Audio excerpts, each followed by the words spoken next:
Hello everyone, সবাইকে happy Sunday. আর এই সানডেটা কিন্তু এক একজন এক একভাবে সেলিব্রেট করে। আজকে আমি বাড়িতেই ছিলাম, ভেবেছিলাম কোথাও যাবো না, মন মেজাজও ভালো ছিল না। দেন হঠাৎ করে মনে পড়লো যে আমার একটা ফ্রেন্ড আমাকে তার অ্যাওয়ার্ড শোতে ইনভাইট করেছিল, তো ভাবলাম চলুন কেননা ওই শোতে একটু যাওয়া যাক।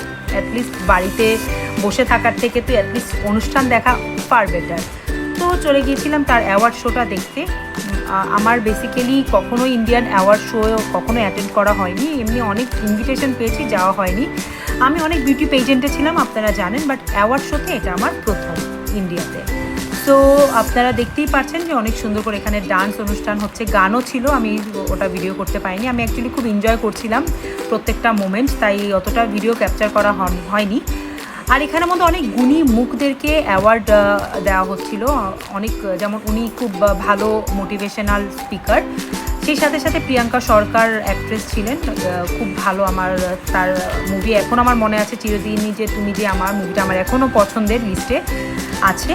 আর এরপর রুদ্রনীল দাকে আমি তার একটা মুভি আমার এখনও মনে আছে, মুভিটার নাম আমার ভুলে গেছি, বাট আমি ওই বিবাহ অভিযান, রাইট, মনে পড়েছে, বিবাহ অভিযান মুভিটা আমার এখনও আমার পছন্দের। দেন লর্ডসে আমার ফ্রেন্ডের সাথে দেখা হয়ে গেল, ওর সাথে একটু গল্প করছি, ব্লগ শ্যুট করার জন্য বললাম যে ঠিক আছে তুমি কিছু একটা বলো।